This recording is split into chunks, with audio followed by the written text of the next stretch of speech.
Bonjour et bienvenue dans un autre J'évalue avec Zélexio. Aujourd'hui, on vous présente le nuage. Alors, allons-y. On va aller se connecter sur notre compte Zélexio. Et bien sûr, on va aller dans l'onglet nuages. En fait, c'est ici qu'ils vont se trouver toutes vos évaluations, qu'elles soient en cours ou qu'elles soient terminées. C'est ici que vous allez les retrouver. Donc, vous allez remarquer qu'il y a en fait 5 onglets. Donc, c'est très simple. Moi, j'ai le forfait expert, donc j'ai accès aux auto-évaluations en cours, étant donné que mes élèves y ont un compte. J'ai également les évaluations par les pairs en cours et l'évaluation par compétences que j'ai déjà commencé. Donc, vous allez trouver l'onglet qui est quand même très important de penser, c'est les évaluations publiées vont se trouver ici. Donc, elles sont séparées par groupe. Donc, moi, j'ai 3 groupes que j'ai commencé les évaluations et vous pouvez voir qu'il y a une quantité d'évaluations qui a été faite par groupe. Donc, mon groupe 504, j'ai 39 évaluations de fait. On peut constater également qu'elles se séparaient en 3. Donc, vous avez la liste des évaluations sommatives avec la pondération que vous allez pouvoir changer et vous avez la liste des évaluations formatives chiffrées et formatives cotées. Donc, à l'intérieur de ces évaluations-là, vous allez trouver les différents types d'évaluations. Donc, si c'est une auto-évaluation, vous allez la trouver ici. Vous avez la compétence qui a été évaluée, le nom de l'évaluation, le moment qu'elle a été débutée. Et bien sûr, lorsque vous cliquez sur la petite feuille, c'est là que vous allez être amené sur la liste complète des élèves en ordre alphabétique pour accéder à la note, pour que vous soyez en mesure de transférer, si vous transférez les notes de notre système dans un autre système de notes de portail. Donc, vous pouvez également consulter l'évaluation individuelle de l'élève ici également. Et vous pouvez utiliser la fonctionnalité qu'on avait parlé au dernier jeudi, j'évalue avec Zélexio, où est-ce qu'on avait mentionné que vous avez la possibilité de verrouiller la vue de la moyenne pour l'élève. Donc ici, Guillaume, il a reçu B. Donc, pour le moment, il ne voit pas le B. Il doit ouvrir son évaluation et lire par critère jusqu'au moment qu'on enlève le petit cadenas pour qu'il soit en mesure de le voir. Si vous voulez le faire pour toute l'évaluation, vous avez tout simplement à le faire. Donc, toute l'évaluation de test 3, pour le groupe 504, la vue de la moyenne va être débarrée. Donc, c'est ici que vous allez pouvoir accéder et transférer vos notes.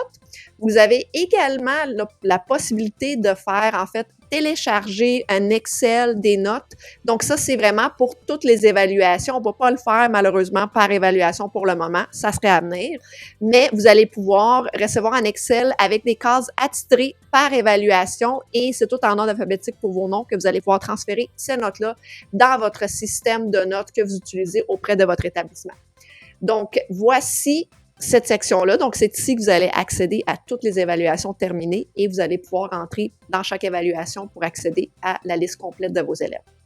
Les suivis pédagogiques, en fait, vous n'avez rien à faire, c'est tout simplement savoir quel type de suivi que notre système y a effectué. Vous pouvez cliquer sur les petites enveloppes pour connaître exactement quel type de message qui a été envoyé à l'élève. Donc, on a des suivis d'évaluation, de fluctuation, puis des suivis de rencontre. Si vous utilisez l'option sommative chiffrée, c'est à partir de ce moment-là que ces suivis-là vont se faire. Et c'est tout simplement vous donner par quel groupe, comment de suivi qui ont été faits. Donc, vous avez tout simplement rien à faire, vous laissez le système travailler pour vous. Évaluation en cours, auto-évaluation, évaluation par les pairs, ça fonctionne de la même façon, la vue et comment gérer la publication des évaluations. Donc, allons-y par l'évaluation en cours. Comme vous pouvez constater, j'ai commencé 2 évaluations pour le groupe 504. Donc, je vais pouvoir cliquer et j'ai mes 5 élèves. Donc, ça veut dire que je n'ai pas encore commencé et j'ai 2 options en fait. Si je touche le bouton « Continuer l'évaluation », c'est que tous mes élèves vont se retrouver en ordre alphabétique, un à la suite de l'autre. Ou si je veux tout simplement modifier une seule évaluation, je peux y aller, dans le fond, à la mitaine, y aller par le crayon directement. Donc, si je pèse sur le bouton « Continuer l'évaluation », vous pouvez constater que tous mes élèves se trouvent ici et sont tous déjà en ordre alphabétique.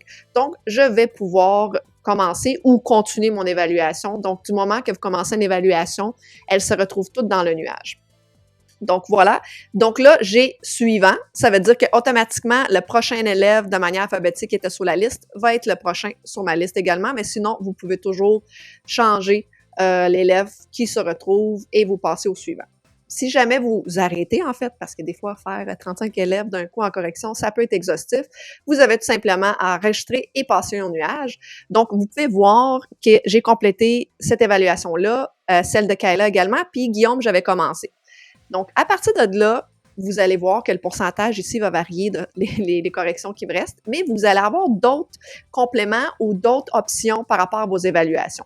Donc ici, à la mitaine, vous pouvez décider que cet élève-là, ben finalement, je ne vais pas l'évaluer. Donc, vous pouvez supprimer son évaluation, tout simplement. Ou vous pouvez également décider que finalement, cet élève-là, je vais l'évaluer plus tard, ce qui fait en sorte que vous allez pouvoir envoyer et publier les évaluations qui sont déjà faites et venir refaire l'évaluation de cet élève-là que vous avez gardé pour plus tard. Vous avez également l'action de masse, donc vous pouvez l'appliquer sur tout le monde. Donc, on va enlever ceux qui sont déjà complétés. Et c'est ici qu'on va appliquer l'action de masse. Donc, je vais dire, bien, ces 2 élèves-là, ou les 10 élèves, je vais les évaluer plus tard, modifier. Et je suis à 100% des évaluations effectuées et automatiquement, vous avez vu un bouton vert apparaître. Donc, avec ce bouton-là, je suis prête à envoyer mes évaluations. C'est instantané, ça ne prend que quelques secondes. Donc, je pèse dessus. Les évaluations ont été envoyées et les élèves que j'ai dit d'évaluer plus tard restent dans mon groupe. Je vais les supprimer, dans le fond. Je vais évaluer, ne pas évaluer et je vais pouvoir la petite poubelle qui va apparaître. Lorsque vous avez commencé une évaluation et finalement, vous ne voulez pas faire l'évaluation de aucun élève, c'est très simple, vous allez supprimer l'évaluation. Donc, ça, c'est une action qui est réversible. Donc, je vous invite, si vous avez commencé une évaluation et vous voulez conserver l'évaluation de ces élèves-là qui a été complétée, allez-y avec l'action de masse. Sinon, vous pouvez supprimer. En fait, toute l'évaluation, elle disparaît. Donc, voilà, ça, c'est pour l'évaluation en cours. Les auto-évaluations, j'en ai beaucoup. Je suis une fan des auto-évaluations. C'est très simple. Vous allez pouvoir cliquer sur le groupe et l'auto-évaluation que vous allez commencer et vous pouvez voir que Kayla, elle a déjà complété son auto-évaluation et Guillaume et Azra, ils doivent la compléter. Comme vous pouvez constater, c'est pas encore approuvé. Donc, c'est à l'enseignant d'approuver l'auto-évaluation de l'élève. Encore là, vous allez avoir 2 options. Vous pouvez y aller à la mitaine, donc prendre le crayon, ou vous pouvez tout simplement aller avec le bouton où est-ce qu'ils vont se retrouver un à la suite de l'autre. Donc, on va continuer l'évaluation. Et on va aller sélectionner Kayla pour voir son auto-évaluation. Donc, elle a même laissé un commentaire audio. Donc, là, je constate qu'elle n'a pas été terminée. Donc, je vais pouvoir la terminer et je vais même pouvoir changer autant son commentaire. Je peux lui en rajouter. Je peux, en fait, le supprimer. Mais c'est moi qui va donner le dernier mot, en fait, qui va approuver ou non son auto-évaluation. Et ici, elle n'a pas fourni de commentaires supplémentaires, mais elle m'a laissé un commentaire audio. Donc, je vais pouvoir écouter son commentaire audio et je vais pouvoir y répliquer, dans le fond, y faire une rétroaction, soit en commentaire audio au retour ou lui laisser un commentaire écrit. Ici, lorsque vous allez demander à votre élève de fournir des preuves tangibles de leur auto-évaluation, donc des travaux qu'ils ont faits, le laboratoire qu'ils doivent remettre, toutes les traces de leur travail, c'est ici que vous allez le trouver. Donc, les autres vont laisser des liens sur lesquels vous allez pouvoir cliquer et l'avoir, ça va ouvrir dans une autre fenêtre et vous allez pouvoir finaliser l'auto-évaluation. Vous avez également l'option de rajouter vos propres liens, dans le fond, soit des notes de cours pour que vous invitez l'élève à revoir.